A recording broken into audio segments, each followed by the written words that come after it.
Ladies and gentlemen, welcome to coverage of Audubon Green Wave Baseball here on Dan Wilkins Broadcasting. Today, the St. Augustine Prep Hermits are coming all the way down from the Vineland area, 45 minutes down the road, to play the Green Wave in an out-of-conference matchup here on this Thursday afternoon. With my graphics crew, Gavin Van Rel and Caleb Lane, my producer, Donna Wilkins, and myself, Dan Wilkins, welcome to the coverage here on Thursday afternoon of what will be one of the most enticing games in South Jersey, at least in my opinion, maybe a bit of a hometown bias, but one of the most enticing games of the young season so far. And I say young, but we are almost done with April. It feels like this season has been a breeze, and Audubon is starting their third of 5 consecutive out-of-conference games in a row, starting back when they played Spotswood on April 23rd down in Mainland in the Coaches vs. Cancer Classic. They played Timber Creek yesterday and won 11-10 on a walk-off single by Jack Dempsey. They play St. Augustine today. They play St. Joe's of Hamilton in April 29th in Franklin Township as a part of the Thank You Classic that I will be live streaming all day Saturday and all day Sunday. And also with, what's one more? Here we go, Bordentown on May 1st, up in Bordentown for the Audubon Green Wave. So what a game this will be as we'll look over the starting lineup shortly. The coaches, players, and captains are meeting at home plate with the umpires. It's going to be a fun one today. Just a quick clarification on yesterday's game, if you were watching. It was raining pretty hard, and when it was 10-9 in the top of the 6th with the bases loaded, there was a batter for Timber Creek that was hit by a pitch, and I did not see that they called that as a hit by pitch. I saw the catcher and the head coach arguing with or making a complaint to the home plate umpire, and they were trying to reverse the call, but they did not, and I did not pick that up.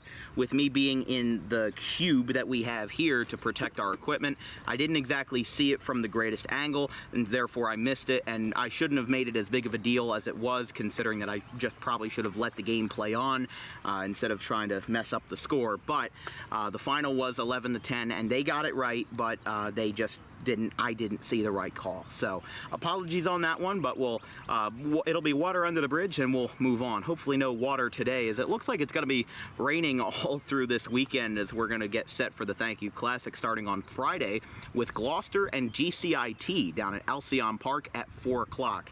Now last night Collingswood played Pittman to kick off the Thank You Classic, and they will be, that was a 10-8 final score. But as Audubon is taking the field, let's cut the chit chat and let's go to the starting lineups. Starting with Mike Bylone's St. Augustine Hermits, it's Joey Erase, the shortstop, batting leadoff. CJ Furry, the left fielder, batting second. Jake Myers is the center fielder, batting third. Marco Lavari is the first baseman, batting fourth. Gabe Gillespie is the catcher, batting fifth. Manny Aponte is the third baseman, batting sixth. Alex Bersani is the DH, batting seventh. J.P. Podgorski is the starting pitcher, but he will not bat. Logan Franks is the right fielder, batting eighth. And Jack Capuccio is the second baseman, batting ninth. For the Green Wave, still no Charlie Copsetta. He's going to be letting it rest for a little while as Trent Bannell's giving me his warmest welcome. But Tyler Wiltsey is the shortstop, batting leadoff. Scott Lynch is the first baseman, batting second. Ryan Zimmer is the catcher, batting third. Charlie Grady is the left fielder, batting fourth. Gabe McCracken still in the number 5 spot for the Green Wave. He's at third base. Trent Bannell's in right field. He bats sixth. Jack Dempsey, who had the game-winning hit yesterday to cap off that slugfest versus the Chargers, he is batting seventh and is at second base. Zach Beebe's in center field. He bats eighth. Joey Slavin is the DH, batting ninth. And Jason Stocklin is on the mound but will not hit.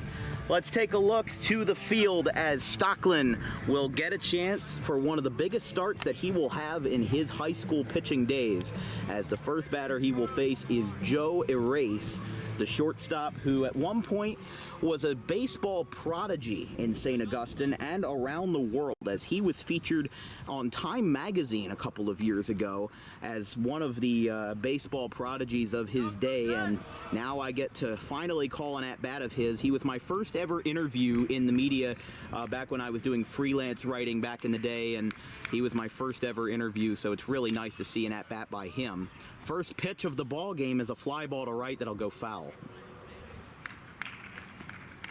So it's 0-1 to Erase. But yeah, it was back in 2018. I was doing freelance writing for a website called The Dugout, which was run by a Pittsburgh YouTuber named Dawson Wright. He's still a student at the California University of Pennsylvania, but still, it was my first ever opportunity with journalism, and Joey was my first interview, and we've both grown a lot since then, let's say that. It's 1-1 to Joey Erase. And the pitch. Right down Broadway, 1-2. I mean, he's still got a good following all throughout his days, and you know, the fact that he's still a great baseball player. I mean, batting leadoff for St. Augustine is no achievement to scoff at, but that one is lined to Jack Dempsey and reeled in. There's one away. So Erase is retired, and this will bring up C.J. Fury. Of course, the Green Wave, not exactly in bare bones territory, but a little bit depleted since Charlie Copsetta's quad injury and other injuries and, you know, substitutions throughout the lineup, as there's a foul ball off the bat of Fury that will head off towards the batting cages. It's 0-1. Stockland has had a rocky road in the last couple of starts, but has still held it together for the most part after a 0.81 ERA in 2022 as a freshman, including a 5-inning no-hitter versus Washington Township during the Thank You Classic on April 30th. He still had the opportunity to come back and avoid a sophomore slump, and I wouldn't say that he's in a slump, but I think that hitters have kind of figured out maybe the more intricate parts of his delivery. Not to say that he's a bad pitcher, but as a freshman, having that kind of dominance really sets the stage for your next 3 years and puts a lot of pressure on you. A pop-up out towards short. Tyler Wiltsey is out, and he will make the catch. 2 down. So Erase and Fury are retired, and this is going to bring up Jake Myers, the center fielder. This is my first time covering St. Augustine sports. Of course, the last couple of weeks when I've been promoting this game, I've always been saying St. Augustine, but that's down in Florida. And from what I've heard from fans and parents, it's a lot of a kind of a Buna, Buena, tomato, tomato kind of deal where people really say it interchangeably. But regardless, 1-0 to Myers. If this inning were to continue, Marco Lavari, the first baseman, would be next. But here's a pop-up, country mile high, out towards right. Bannell going for it. I'm so used to Zach Beebe being out there that I forgot that Trent was taking that position today. But Jason Stockland, a 1-2-3 first inning versus St. Augustine. Green Wave get their first chance to bat. Tyler Wiltsey, Scott Lynch, and Ryan Zimmer due up in the bottom of the first.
Bottom of the first inning here from Audubon. St. Augustine went down 1-2-3 as the Green Wave looked to take advantage of that versus starting pitcher J.P. Podgorski The junior right-hander, 6'2", 185 pounds, and a 2.38 ERA in 2023.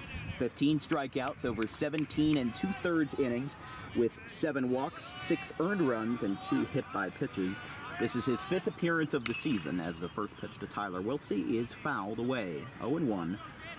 He appeared in a loss versus Mainland, a win versus Williamstown, throwing 100 pitches, and he's actually thrown a full 7-inning game in 2 of his 4 appearances in the young season. That one is outside, 1-1. He only threw 2 innings in a 14-0 win over St. Joseph's Hamilton, and then a 4-2 win through 94 pitches, 7 innings versus Kingsway. So that one is away, 2-1. See, this is really a star power matchup right here, with Tyler Wiltse being the NJ.com Freshman of the Year from last season.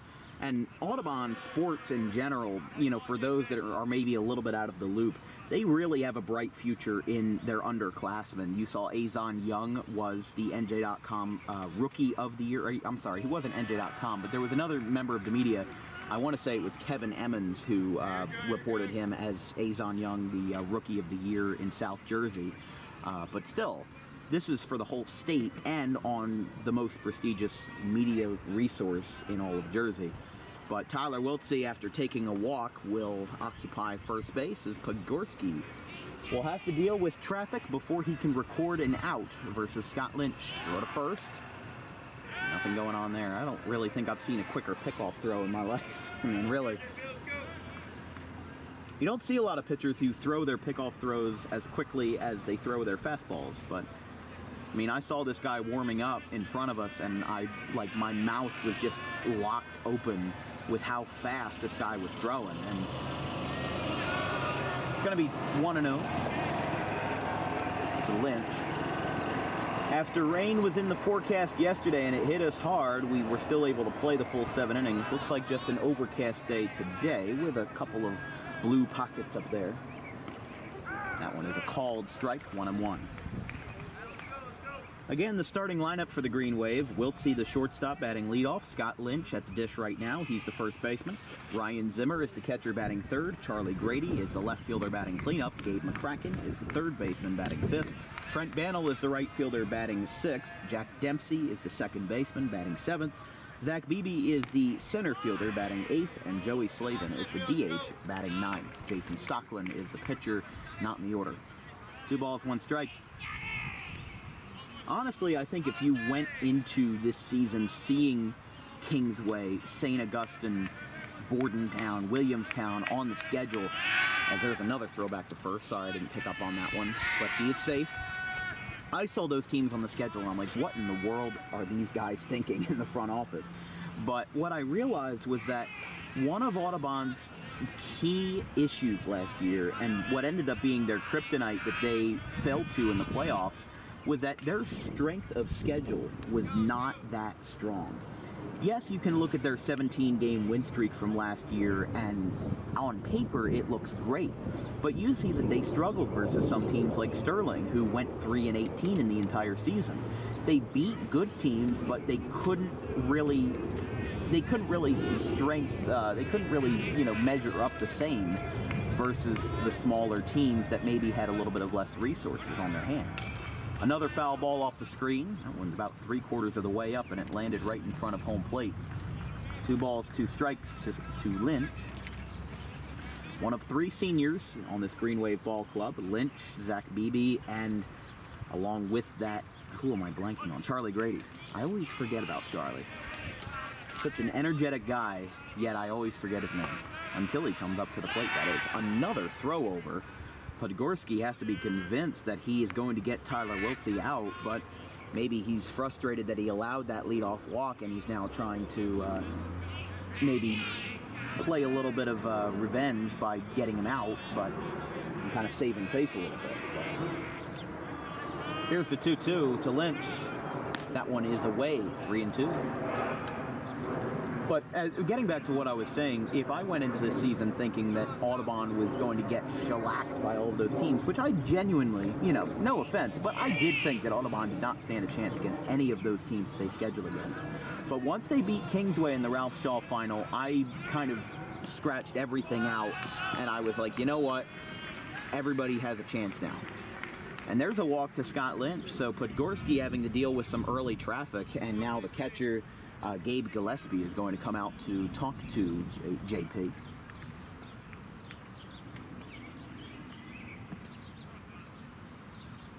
So 2 walks to lead off the bottom of the first, and Ryan Zimmer is next for Audubon.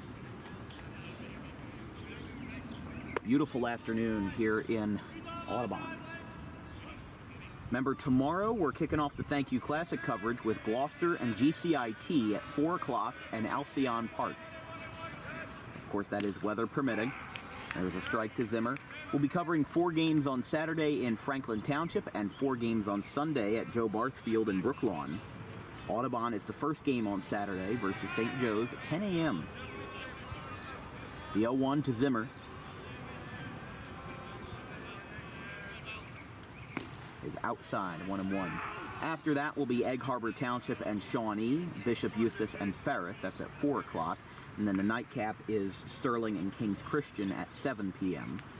Sunday's games start out with Washington Township and Glassboro at 9 a.m., followed by, who am I forgetting, Milburn and Kingsway at 11:30, High Point and Cherokee at 2 o'clock, and Pennsville and Donovan Catholic at 4:30. To end what will be a spectacular weekend if Mother Nature is generous. 2 balls, 1 strike, 2 runners aboard for Audubon, and they're threatening early versus one of the top teams in the state. And a foul ball way out there. That's out of play towards the dirt mound. So Logan Franks will have to ignore that one. St. Augustine 9-3 this year, and Audubon is 9-2. So on paper, these teams almost look neck and neck, but you also have to consider the caliber of teams that Audubon played versus the caliber of teams that St. Augustine has played. So Zimmer goes down swinging, and this will bring up Charlie Grady. Again, there's just a piece missing on this Audubon team, and that's Charlie Capsetta, who injured himself with a strained quad earlier, maybe about a week or so ago, and still trying to claw his way back, but still not in the lineup for probably until this weekend at the earliest, as there's a hefty hack by Grady. It's 0-1. Gabe McCracken is next if this inning would continue. He's warming up in the on-deck circle as we speak. No score in the bottom of the first, but the Green Wave are threatening versus the Hermits. Foul ball, 0-2. Yeah, backing that up on the beautiful afternoon, I gotta say, really just a sigh of relief to have some nice weather after what happened yesterday, and a bit of a break between rainy yesterday and rainy all weekend. 59 degrees at first pitch with wind blowing east to southeast, which is blowing in from left field at 7 miles per hour. Here's a ground ball out towards second base, the flip to erase, and the throw to first is going to be in time, and the side is retired. So a 4-6-3 double play couldn't have drawn it up any better, and we are scoreless after 1 at the old Hank Greenberg Field.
Coming back here in the top of the second, no score after Charlie Grady grounded into a 4-6-3 double play.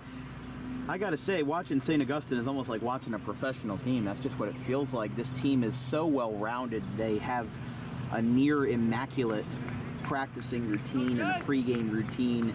They train just like the pros do, and you know, maybe the parochial schools, because they are not public schools, just, you know, I mean, it's kind of like unspoken, but I mean, it's pretty obvious, you know, parochial schools got to pay tuition to be in. They therefore have a little bit more money to play with. But Audubon, I think, is the perfect example of really balancing their resources and not, you know, maybe overstressing one thing. As here's a fly ball deep in the left center field, and that is over everyone's head. It's off the top of the fence. Going into second base is going to be Gillespie, or rather Lavari, excuse me. So a leadoff double.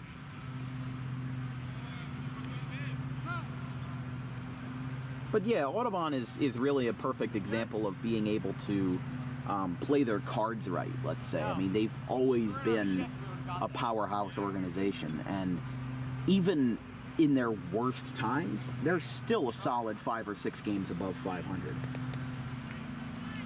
The last time Audubon was under 500 was when they were like 0-1 or 1-2 after the Ralph Shaw Classic.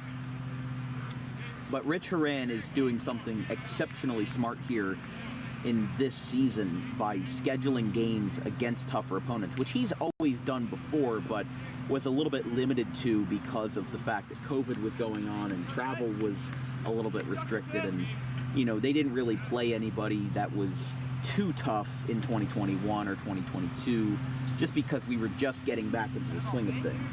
But now that, you know, the gates have kind of been opened and the floodgates have gone through, now I think the tables have turned a little bit, and it's allowed Rich and his scheduling ways to have a little bit more freedom in what teams he picks up for the season in out-of-conference games.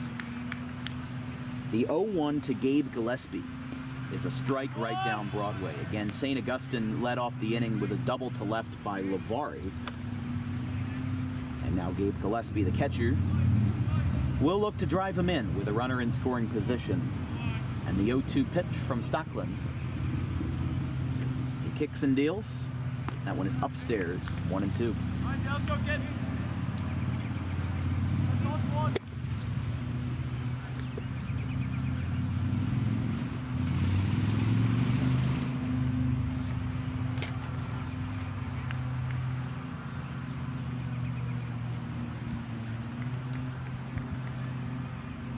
Downstairs, and breaking from second was Lavari, and he eventually slams on the brakes and dives back to the bag with no contest. Let's go, Jay. And it's 2 balls, 2 strikes to the number 5 hitter for the Hermits, Gillespie. After him will be the third baseman Manny Aponte, and then the DH Alex Bersani. That one is away. Stockland having to get back into a rhythm here. Went from 0-2 to 3-2. Don't want to surrender a walk. It would set up a double play ball, but versus St. Augustine, you don't want to play that kind of I'm going to throw around a guy to occupy a base, because that could easily turn into a run. Popped up, was a little bit ahead of it, and that one is headed for Walnut Street.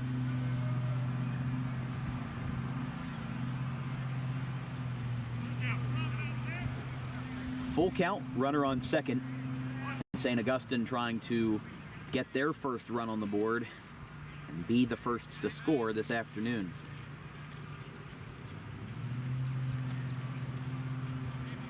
(3-2), and that's going to be ball 4. So Stockland lost a hold of Gillespie, and he'll get a free base out of it.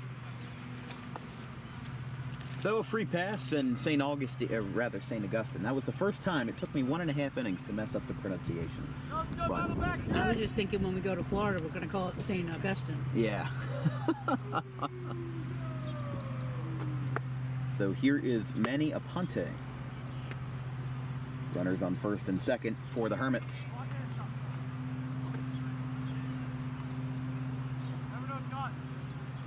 So yeah, that will be a... we're going to have a really good time over the weekend down in Franklin Township if it doesn't rain. But if it does rain, just keep in mind, follow our Twitter account at DW Broadcasting for updates if the games are delayed or canceled. And that throw just went in the center field. I don't know what was going on there. Both runners are moving up, and that's going to be an E1. He stepped off the mound to throw it over, and that was just a mistake and a half right there to not only make a bad throw, but the runners advanced on it as well. So the last thing you want versus a team that is very obviously stronger and larger and more powerful than yours, the last thing you want to do is get them in a groove, and you don't want the momentum to swing their way. At best, you want the momentum to be neutral and maybe swing a little bit in your favor. Because if you can take a 1-0 lead, you know, the pitcher can take control and make that game his own. But a fly ball to center field, can of corn for Beebe. He makes the catch, tagging from third, and scoring will be Lavari, and it's 1-0 St. Augustine.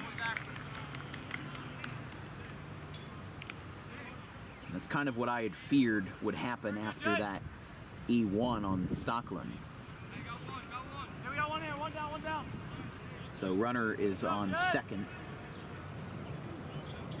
That is a pinch runner for Gillespie, which St. Augustine and Mike Bylone were kind enough to give me a full roster, so that's David Capuccio at second base. I mean, whenever there's reserves, I always have to look up on NJ.com who the guy is, looking at their jersey number, but big thanks to Mike Bylone, really a nice guy to talk to, especially with these big programs. He kind of always keeps a level head, at least when I've talked to him. And here's a rocket out to left. Grady going back to the 320 sign, and it is caught right in front of the Speedy Mart sign. Going to third and getting up there is Capuccio. So a fly ball to left by Alex Bersani, but it does the trick to put St. Augustine in another scoring position with 2 outs. This is going to bring up Logan Franks, the right fielder.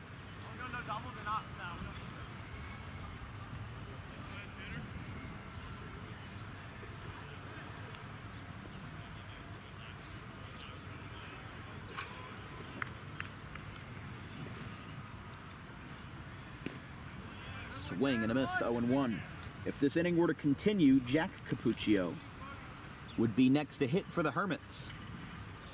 Come on, Jay.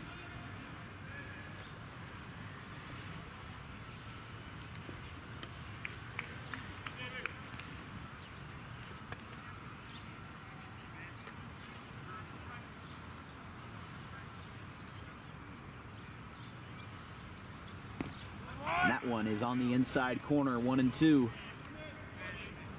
Honestly, allowing St. Augustine to just 1 run through 2 innings, I will gladly take that any day of the week as an Audubon fan. But the 1-2 is a hot shot grounder off of the Audubon dugout and out towards their third base coach. The first 3 for the Green Wave will be Gabe McCracken, Trent Bannell, and Jack Dempsey. 5, 6, and 7 for Audubon, facing J.P. Podgorski.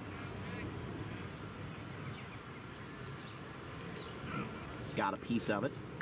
So Franks will stay alive in his venture.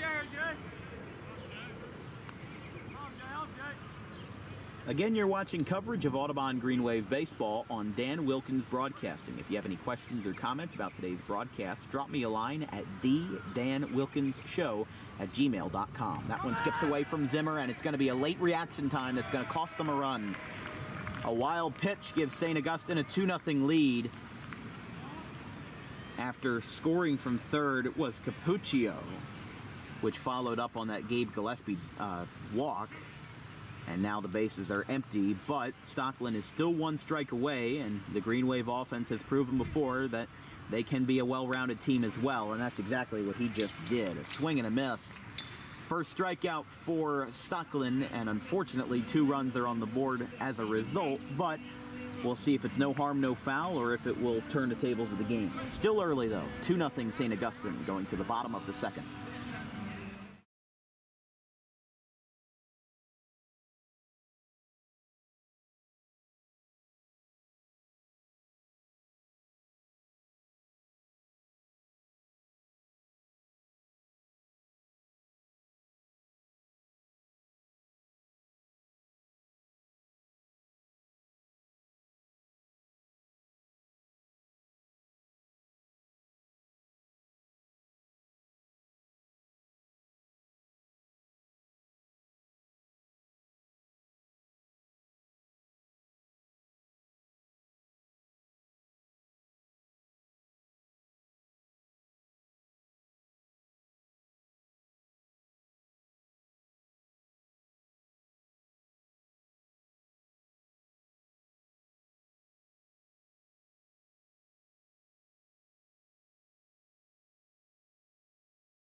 Here in the bottom of the second, St. Augustine up to a 2-0 lead as Gabe McCracken will face J.P. Podgorski for the first time this afternoon. Green Wave got 2 runners on, but that was quickly negated when Charlie Grady grounded into a 4-6-3.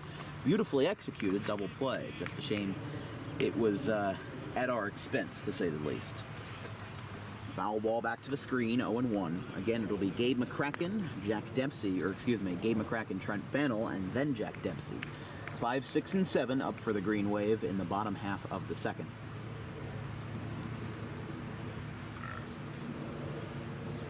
Did you hear that, or didn't hear a loud belch out from center field? I did.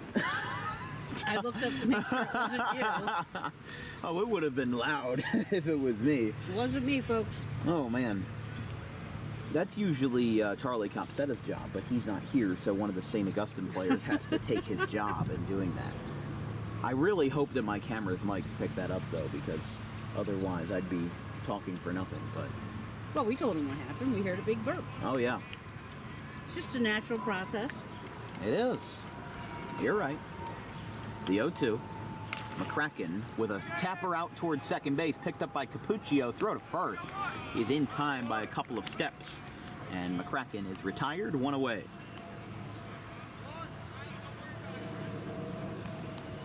And this will bring up Trent Bannell.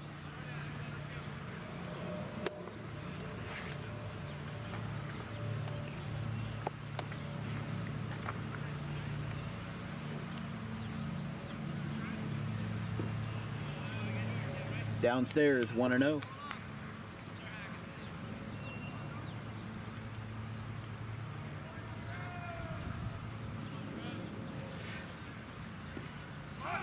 There's a strike called, 0-1.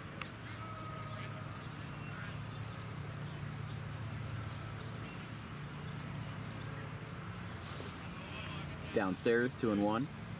The Phillies game already ended by the time we got here. I think around 3:30 it ended. Phillies won 1-0 over the Mariners. Of course, when I went, they had to lose 5-3, but Yep. then they win their next 2. I see how it is. They should be thanking you. No, they shouldn't be thanking me because No, that you took the loss so that they could have 2 wins. yeah, okay, like a sacrificial lamb. I Yep. got it. Yeah. Yep. But you had fun anyway. I did. I mean, who doesn't have fun at a baseball game? Exactly. It is interesting, though, for a more broad statement of how I've been watching high school baseball and collegiate baseball versus the pros. Because you see, like, in high school baseball, I've done at least 20 to 30 games this year Right. already for high school baseball.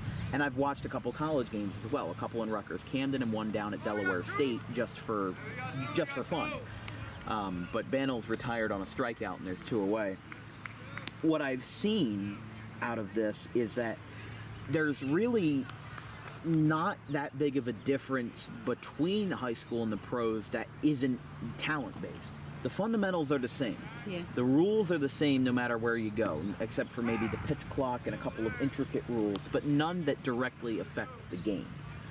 None that directly affect the game at its most basic and untouched level. You see, like in the major leagues, the ghost runner at second base. I've kind of been turned off from Major League Baseball a little bit this season because of the fact that there's so many rule changes that make the game look and feel so different than if I were to go just a couple of levels down to watching a D1 college game. But it's 1-2 to Jack Dempsey. If this inning were to continue, Zach Beebe, the center fielder, would be next. Podgorski deals, and it's downstairs.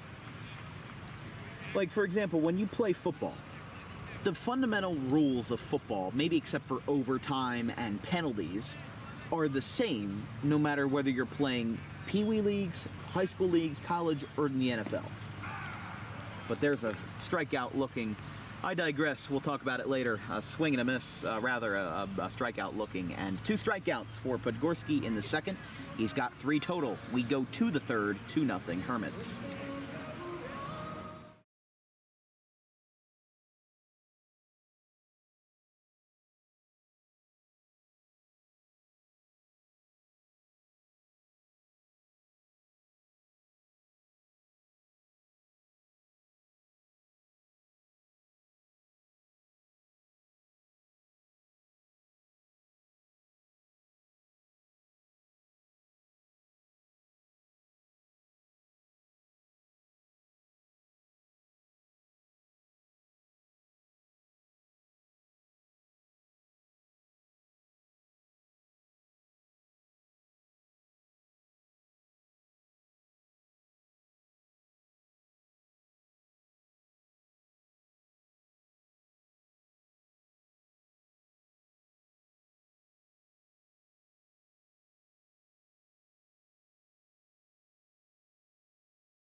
Here in the top of the third, St. Augustine leads 2-0 over the Audubon Green Wave. This broadcast is brought to you in part by Gennaro Furness Rodan and Fields. Check out our Facebook page for more information, deals, and sales.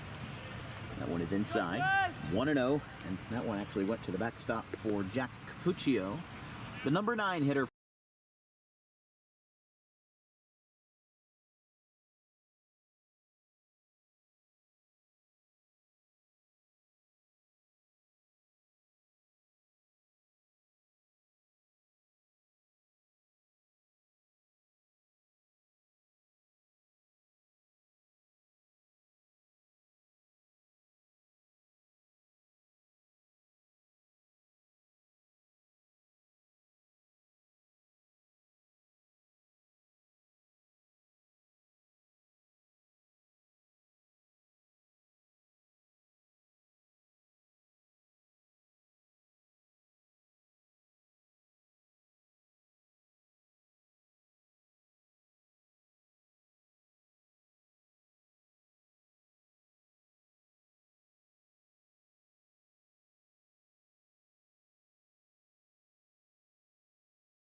it back on? Yeah.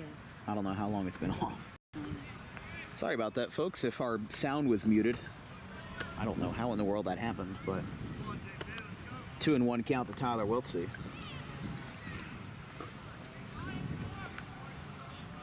Yeah, we're back. Yeah, I don't know how long it was out, but fouled off towards the first base side, and it's 2-2.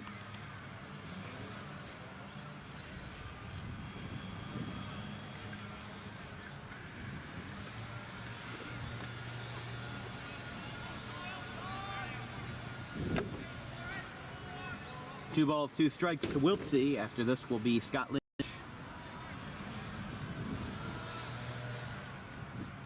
And a grounder out towards short, picked up on the second for one on the first.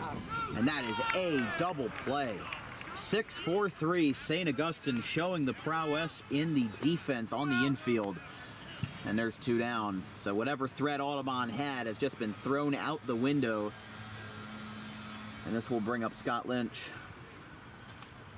I mean, this is what makes them one of the best, but it's also the same reason why state championships are divvied up between the size of the school and the region. You know, you look at Group 1 championships. If there was ever a time where, oh, he would go, a little looper out towards right center, but it'll be caught by Capuccio, and the side is retired. Man, that was really poking a hole in the sails of the Green Wave, that 6-4-3 double play.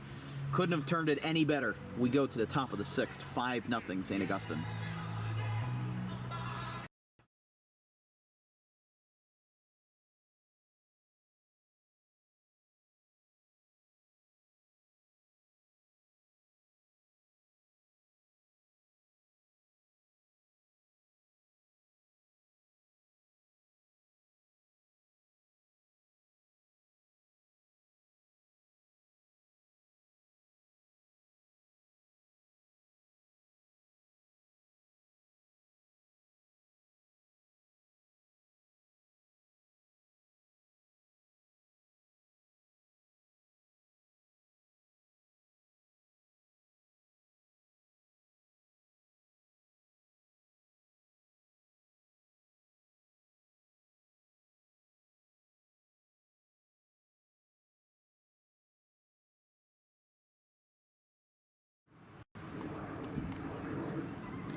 Bring you back. Here we go. Top of the sixth inning. And Bryce Dempsey is out for his third inning of relief. Go, Bryce! Here versus St. Augustine. Swing and a miss.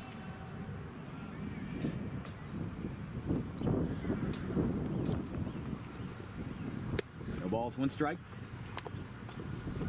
To Alex Bersani, excuse me, with an N. 1-1.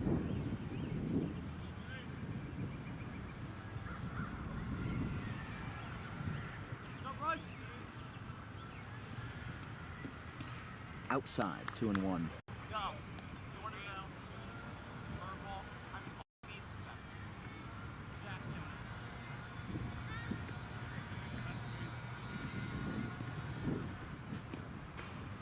That one is a ball, 3-1. Looks like action in the St. Augustine bullpen, although they're using Audubon's pen, so I don't know what exactly that's all about, but that's a grounder foul. That'll be number 13, Dom Diavadio, the junior right-hander.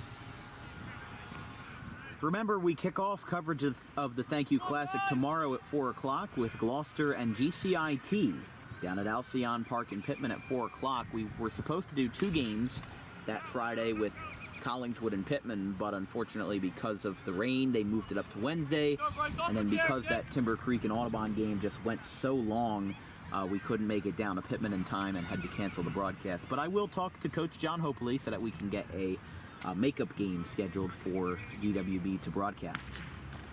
That one is foul. Look out, dugout. Get on your toes, dude. What? Get on your toes. You're not ready for it. It's coming out. Trent Bannell is accusing Tyler Wiltsey of not being ready. He's just trying to cheer, you know, be the cheerleader for the team, that's all. Well, here's a fly ball out towards left. I would disagree with that, but Going out there, nobody's going to get it, and it's a foul ball. No, he was like, get on your toes, man.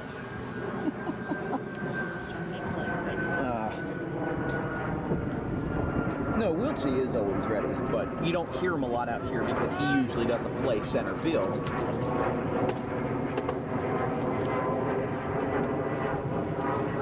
I think when you're playing a little bit out of your element, like in all of the travel ball tournaments that he does, he's a center fielder, but when he's with Audubon, he's a shortstop, and being a versatile ball player means that you can adapt to what your coach wants versus what you may prefer as a player. But he played 2 sports last year, now cutting it down to 1, only focusing his time on baseball now that he is committed to Rutgers. Now, I think that is verbally committed. I'm not sure whether he has signed any paperwork on that, but the new NCAA recruiting rules have obviously made his situation a little bit unique because I think the rules have already gone into effect, but if they haven't, they will very soon, to where scouts and recruiters cannot contact a freshman or sophomore. They can only start to contact a player that they want to recruit in August of their junior year. So that would mean that when they're going into their junior year, just before the school year is about to start, is when they can recruit. Now that's only for baseball, but that's a walk to Prasami after a long at bat. This will bring up Logan Franks. And any broadcasting schools can feel free to recruit you, as you are a junior this year. Well, I'm saying for the purpose of NCAA baseball, what's important to know is that, I think that was the right move to make. It was a little bit of like a culture shock when I heard of the rule, but it was kind of just common knowledge or maybe a bit of common sense that you shouldn't try to recruit or try to sign freshmen and sophomores to your baseball team when they still have years and years of their education left in them, and they should have the freedom to, look at different colleges and everything like that. So when you lock up the freshmen, I would akin that to like a regular student who's just there for academics deciding on where they want to go to college in their freshman year. Most people will be like, well, are you sure you don't want to explore your options? But for whatever reason, for athletics, people kind of just turn a blind eye to that. But it's 1-1, rather 2-1 to Logan Franks. So I do like the rule change. I think that it's in response to a lot of like a pendulum effect where it's gone just the wrong way, in that recruiting has gotten so out of hand, and the transfer portal has basically made it like the collegiate version of free agency, where players no longer have a true commitment to a school, because if they're not getting proper playing time, well, they'll just get up, pack their things, and leave. They'll go somewhere else where they get playing time. And that's down. It's 3-2. No outs and a runner on first for St. Augustine. So I do like the rule change, though. I think that even though Tyler is committed to Rutgers and he is a phenomenal ball player, as a broad statement, whether you point names or fingers or not, I think that college baseball recruiting and collegiate sports recruiting in general has gotten way out of hand with the transfer portal. When you're committed to a school and then you back out a year into your college years, it's kind of like taking back your word on a promise. Right. So I see it as a little bit of like, formalized betrayal. It's 1-0.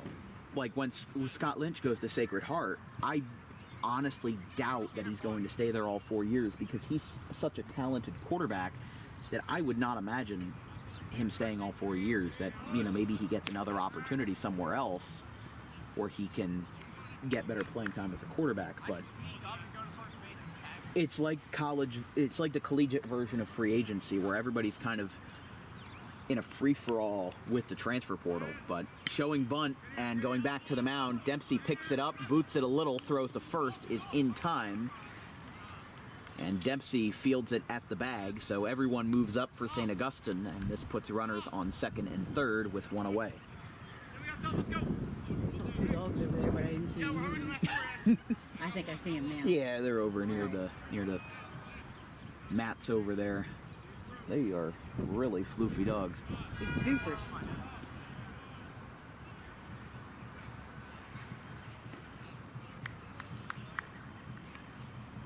So with Franks on second base and on third being Bersani, that's going to bring us back to the top of the order with Joey Erase, who is 0 for 3. Line out, pop out, and a strikeout in his 3 appearances so far. I mean, being the leadoff man for St. Augustine, no easy task, but the Green Wave, if anything, as an individual, they've kept him to an 0 for today. In fact, neither of the top 2 in the order, that being Erase and CJ Fury, have gotten a hit. Jake Myers, though, 2 for 3 with a single and a homer. Marco Lavari, 2 for 2 with 2 doubles. And that's going to be a walk. You have to imagine that some action's going to be going on here. Josh Nolan is warming up in the Green Wave bullpen. And after back-to-back walks, the bases are loaded for CJ Fury. And now Zimmer will go out to talk to Dempsey. Wade Geist looking back there, maybe trying to see if he's getting in his throws, but he's not going to go out to talk to him yet.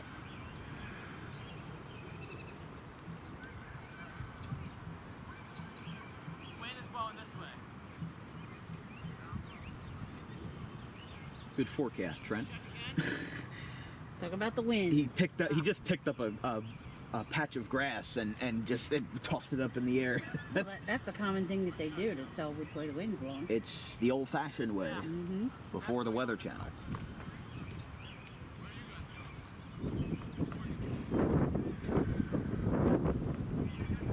Not a dead air, I'll tell you that much.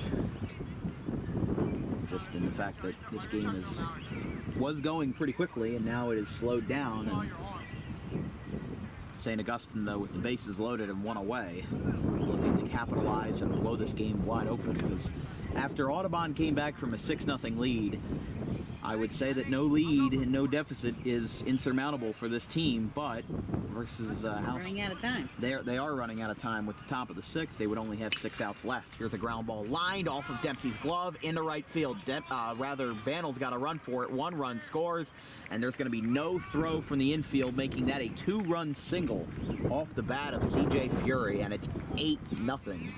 Excuse me, 7-0. St. Augustine.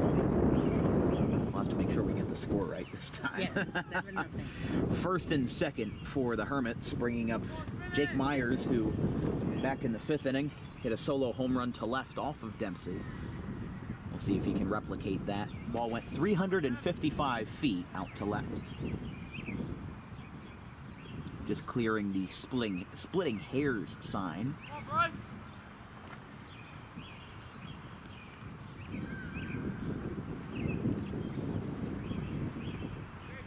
2-0.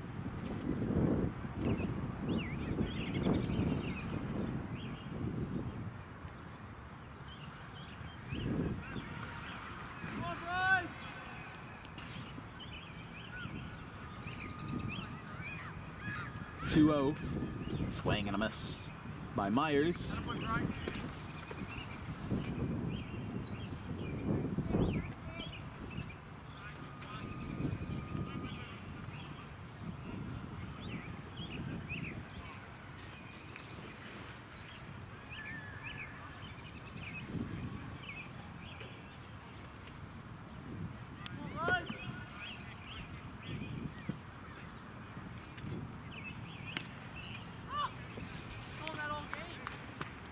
Three 3-1.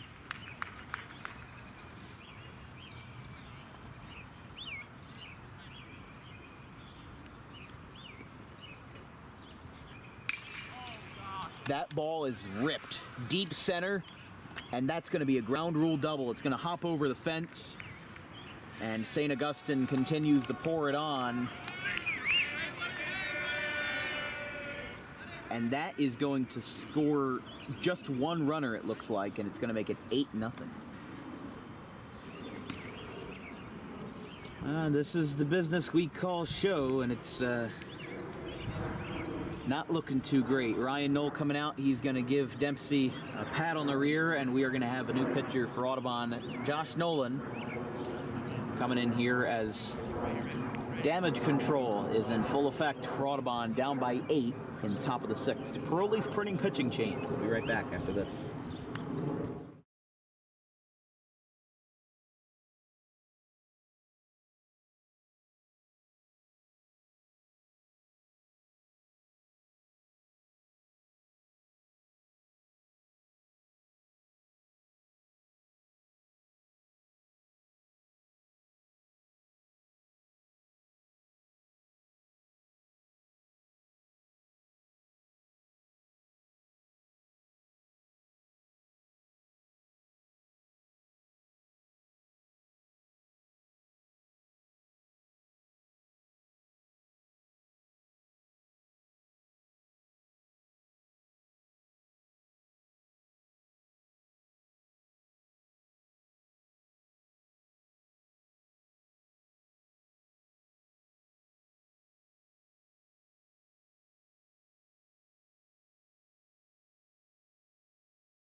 Top of the 6th, Josh Nolan, the sophomore right-hander, his first varsity appearance, and the first pitch is a strike. The right-hander with a bit of a 3/4 release to his name, and the first pitch to Lavari is a strike, and another swing and a miss. Josh Nolan has been waiting a long time for this appearance. I think he was on the team last year, but I didn't see any of them down in JV, so this is a huge opportunity. Talk about throwing him into the fire, though. Sophomore right-hander, his first varsity appearance, and you put him up against St. Augustine down by 8. Nothing to lose at that point, though. Yeah, I mean, really, Can't hurt. That one's outside. Looks like he's got a good breaking ball mix, breaking from right to left on the x-axis. After this, though, would be Gabe Gillespie. Runners on 2nd and 3rd for St. Augustine, and that one skips away, but Zimmer's got a handle on it, and it's 3-2. Come on, Josh!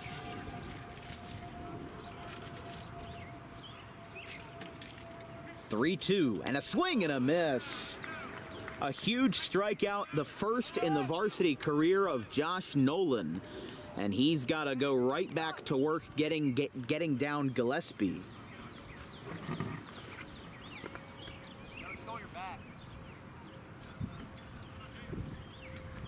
So here is Gillespie.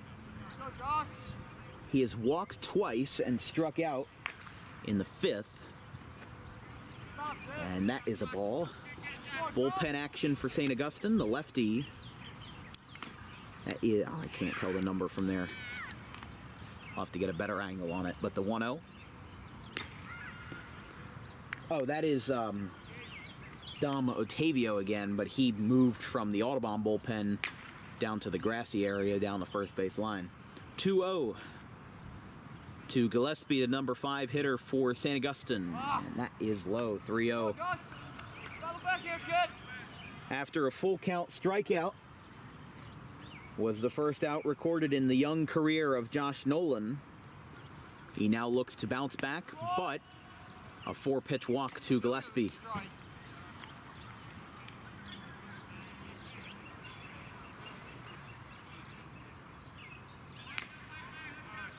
So here is Manny Aponte. 3 runners have scored for St. Augustine in this inning, and this is the 9th batter up, as Alex Bersani led off the 6th inning with a single.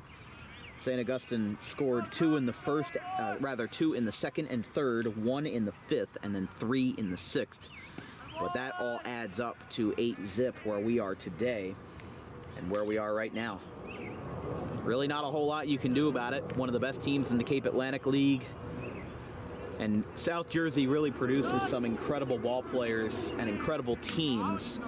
The Cape Atlantic League is probably one of the best conferences in New Jersey right now, at least from what I'm covering, because really all I know is South Jersey baseball. You know, I don't know much about like the GMC or Union County Conference or anything like that. I'm not really all that familiar, but 1-2 is inside, 2-2. Loud plane. A low flyer got lost in the clouds up there. 2-2 from Nolan. That's in the dirt. Get him back, kid. It's 3-2. Bases loaded for St. Augustine. After this would be Bersani, who led off the inning. But to this point, Audubon has not walked in a run in this game, and that is their best quality. And there's a foul ball. No, is that a fair ball? No, they're going to call it a foul. I couldn't tell from my angle.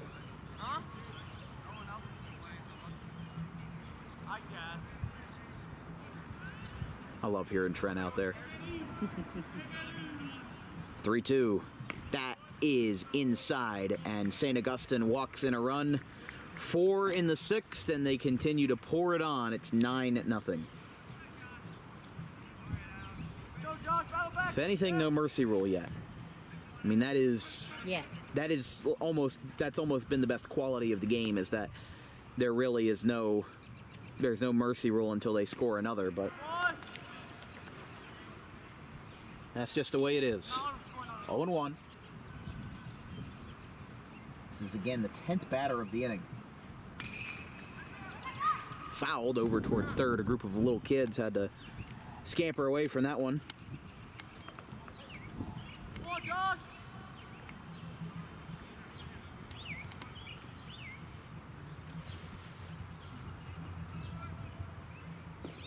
Downstairs, 1-2. Yeah, when you start walking in guys, especially in this part of the game, it really can make you lose a handle on the kind of situation that you have. And there is strike 3 on the outside corner. Josh Nolan allows a run on a walk, but strikes out 2 in his varsity debut. St. Augustine puts up 4 more. The scoreboard says itself. It's 9-0.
Dom Diatavio, the new pitcher for the Hermits in the bottom of the 6th inning. This is a Parole's printing pitching change for the man that does not have any pitching stats on NJ.com, so maybe he'll be making his debut just like Josh Nolan did earlier in the ball game, or maybe not earlier, but in this inning. This broadcast is brought to you in part by Paroli's Printing and Bantle's Banners, Signs, and Apparel, the true one-stop shop for all your print and promotional needs with a 5-star Google rating. If you need graduation, lawn signs and banners, flyers, A-frames, business cards, or envelopes done right, this is the place for you. The 0-1 from Diatavio. Upstairs to Zimmer. 1-1. 3, 4, and 5 due up for Audubon, and a game that Audubon will try to salvage as best as they can versus St. Augustine, and that is outside. 2-1.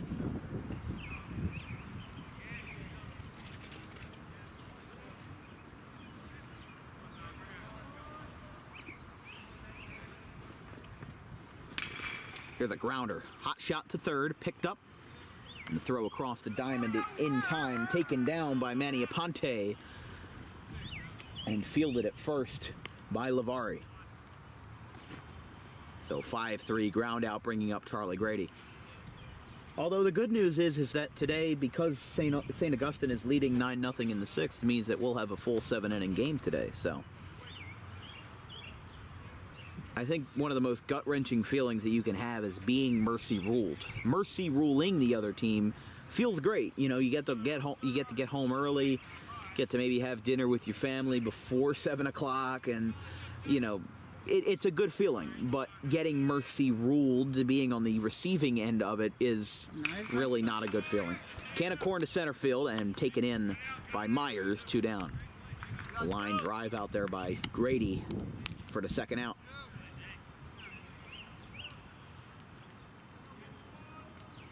This will bring up Gabe McCracken.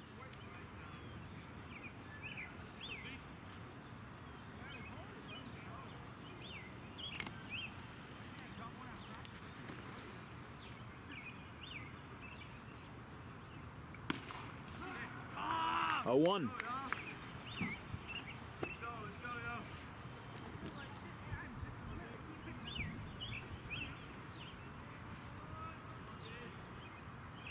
Here's a liner out towards right center field. That one's going to fall in for a base hit. Didn't really judge that right off the bat, but Gabe McCracken with a single here versus Diatavio. So here's Trent Bennell.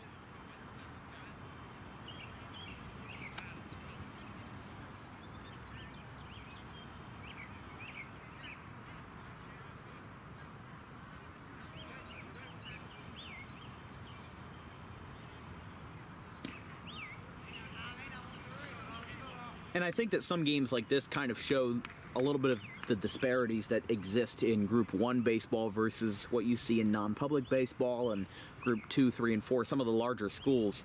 Like in South Jersey Group 1, there are 20 teams. Oh, here's a fly ball out to shallow right, and that one is a diving catch. What a slide by Logan Franks. He makes the play to retire the side. We'll pick up where we left off in the top of the 7th. 9-0 St. Augustine.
Nothing St. Augustine here in the top of the 7th.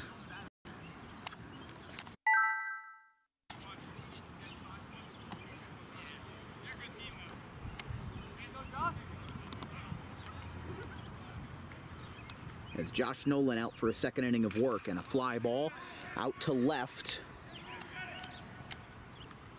And it's taken in.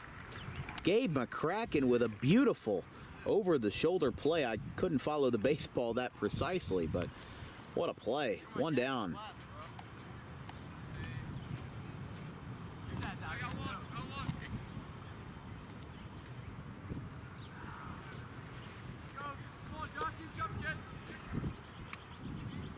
So here is Jack Capuccio hitting after Logan Franks flew out on the first pitch. There's a ball, 1-0. I thought that was a strike, but I digress.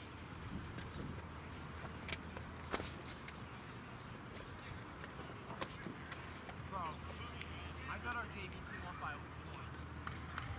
2-0. Come on, Josh.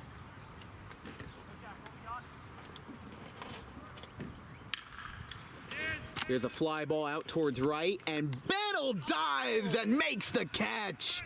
Take the glove and dip it in gold. That's a web gem right there. All smiles on a beautiful play in right. 2 down. What a play. Even if it's a 9-0 ball game, you acknowledge the plays when they happen, and a beautiful play out and right for the man that's usually standing there, which is Zach Beebe, and Bantle says, hey, I deserve to be here as well. That was the highlight of the game right there. One of the highlights. I mean, really, the defense on both sides has been spectacular. Even though Audubon is down by 9, they only have 1 error in the ball game, which was by Stockland when he overthrew Dempsey. But that was back in the 2nd inning.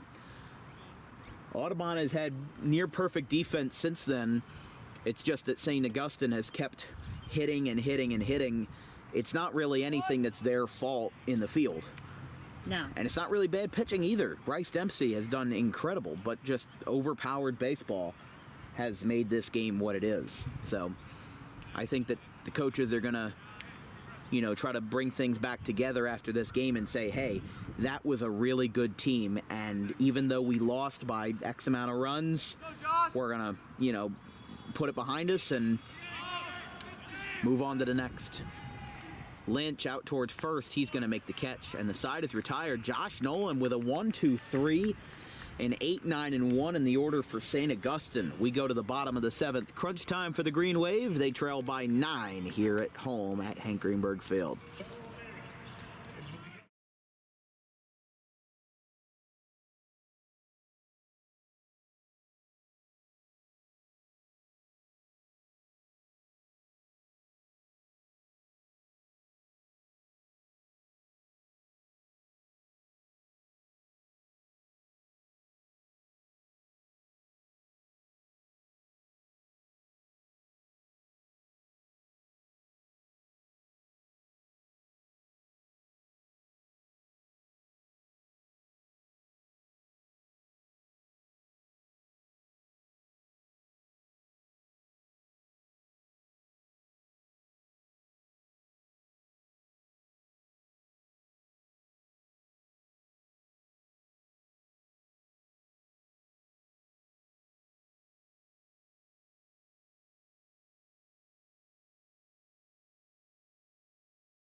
Bottom of the 7th, crunch time for the Green Wave, as here from Hank Greenberg Field. They trail by 9 versus St. Augustine. Dom Diatavio, the pitcher, as Audubon has silver linings in this game, but really the inside is a whole bunch of goop. I mean, really just not a bad game compared to what the scoreboard says, but Audubon has put up a valiant effort against one of the best teams in the state, in my opinion. So the scoreboard may say 9-0, but I think just internally how this game has been handled is a better effort than I think many teams could muster. 2 balls, no strikes to Jack Dempsey.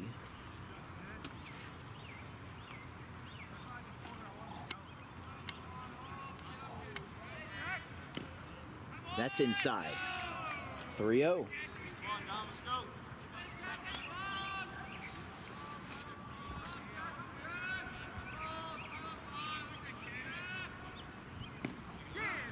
That's right down Broadway, 3-1. Don't forget, folks, on Friday, DWB will be down in Alcyon Park in Pittman to kick off coverage of the Thank You Classic with Gloucester and the Lions versus GCIT and the Cheetahs. That'll be fun. And a 5-pitch walk to Jack Dempsey. 4 o'clock on Friday from Alcyon.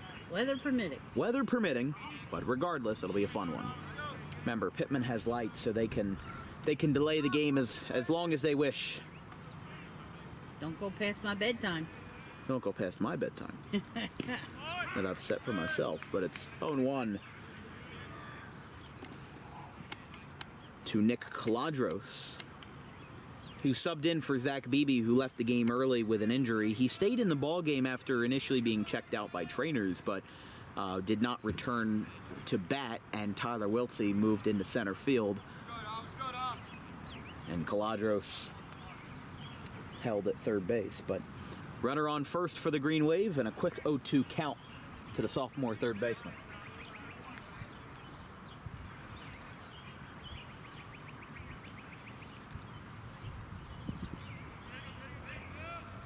Diatavio, and there's a line drive in the right, a base hit.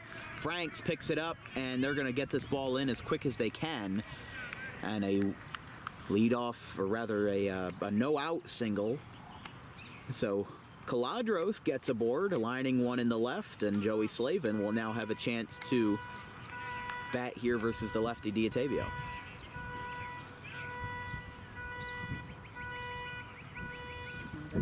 Nah, that's not us.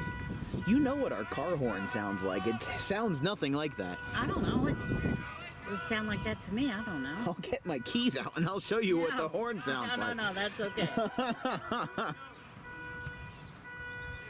It's 1-0. It's going to be one of those horns that's just going to keep going on. No.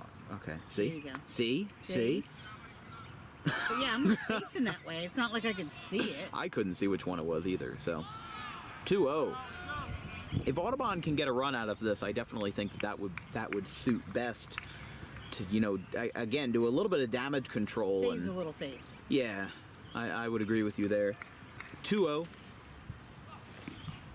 Right down Broadway, 2-1 to the number 9 hitter for the Green Wave.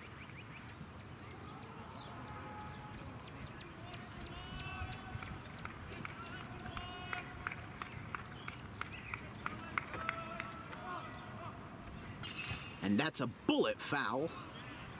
And what a catch by Tyler Wiltsey. Dude, you're not in the outfield. I'm about to shit myself.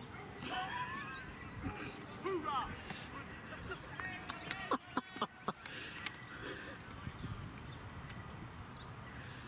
Oh my gosh. St. Augustine center fielder, porta potties over here. Swing and a miss. There's one down.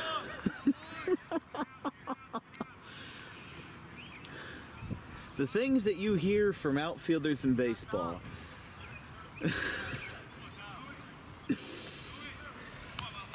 As a mom, I ignore them.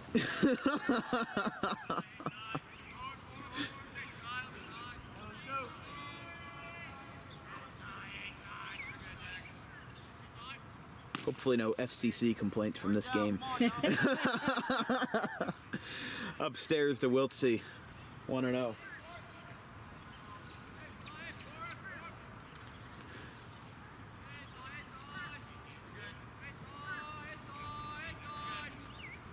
For the parents watching, that was Jake Myers.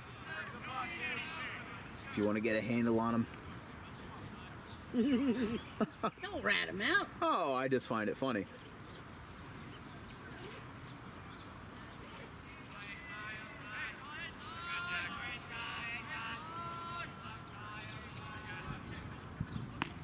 There's a strike, 2-1. I mean, if we had a 45-second tape-delayed broadcast and everything was censored, you wouldn't get the true aspect of what it's like to be an outfielder in baseball. Sometimes I don't know that it picks it up either. I know that what he said it did. Okay. I know that for a fact.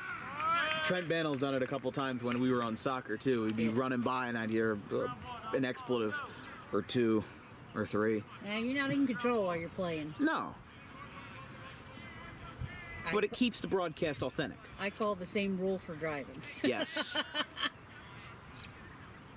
Here's a rocket. This one's deep to left, back, and foul.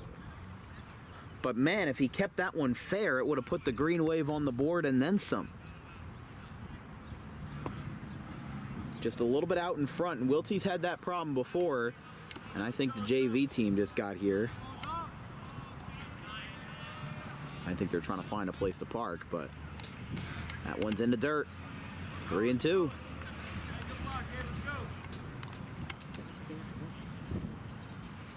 Three balls, 2 strikes to Tyler Wiltsey. Runners on first and second, with one away after the strikeout by Slavin, as Diatavio is trying to lock down a 9-0 win for St. Augustine. And here's a grounder. Got a piece of it, and it's foul over towards the on-deck circle.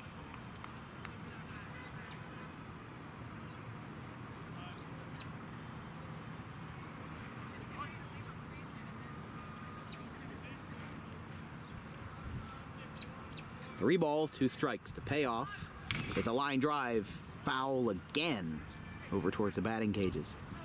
Man, Wiltsey has been working the pitchers like a dog today. He is really, I think with him, this is his 4th at bat, and I think he's worked a full count in at least 3 of his 4 at bats. The 3-2 from Diatavio is a swing and a miss.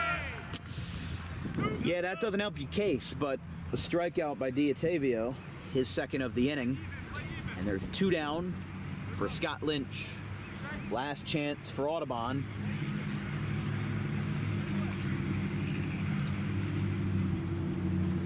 Remember, Audubon on Saturday will play St. Joe's in the Thank You Classic, 10 a.m. from Franklin Township. We will be live streaming that game if you can't make it. And here's a ground ball. Out towards short, throw to, they don't know where to throw it. And that's, I don't think that the third baseman was covering the bag, but that's going to be an E6 because he didn't know where to throw the ball. So a bit of an oopsie from St. Augustine, and Ryan Zimmer is now going to bat with the bases loaded and 2 down. I don't know what he was doing there. He just picked up the ball. It looked like he was going to throw it to third, which would have been a weird choice with 2 outs. You'd want to throw it over to first, but now here's a ground ball into left field, and the Green Wave are going to get a run after all. An RBI single off the bat of Zimmer, and we will not be shut out tonight. Down to their last out, it's 9-1. No more room at the end. Bases are loaded. And here is Charlie Grady.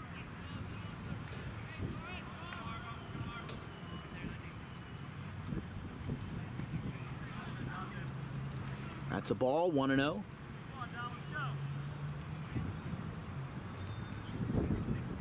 Now Audubon's next game is Saturday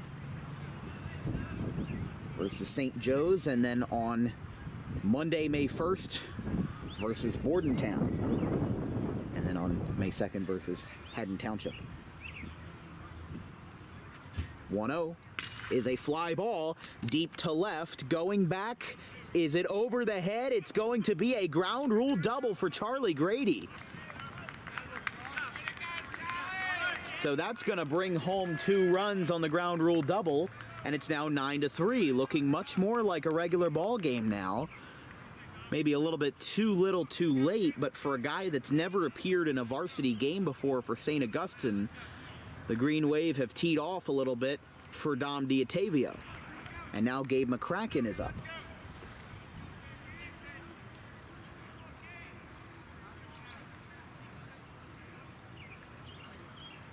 That's why I always say never give up until the final out. and here's a ground ball out to third, diving stop, throw across the diamond, and this one is in time, and after a little bit of a hiccup in the 7th, St. Augustine locks this one down and wins 9-3. They improve to 10-3 on the season as they are coming back from a two-game losing streak versus Old Bridge and Gloucester Catholic. They now rebound going into their weekend matchup in the Thank You Classic versus Delsea and also on Ocean City. They're going to be in Ocean City tomorrow. For Audubon, they fall to 9-3, but still a very respectable record as they go into the Thank You Classic on Saturday versus St. Joe's. From everybody here at the Dan Wilkins Broadcasting crew, my graphics crew Gavin Van Rel and Caleb Lane, my producer Donna Wilkins, and myself Dan Wilkins, we'll see you tomorrow down in Alcyon Park for Gloucester and GCIT. And for the Green Wave, we'll see you 10 a.m. on Saturday at Franklin Township for the St. Joseph's Hamilton Wildcats and the Audubon Green Wave. Good night, everybody. Have a good one.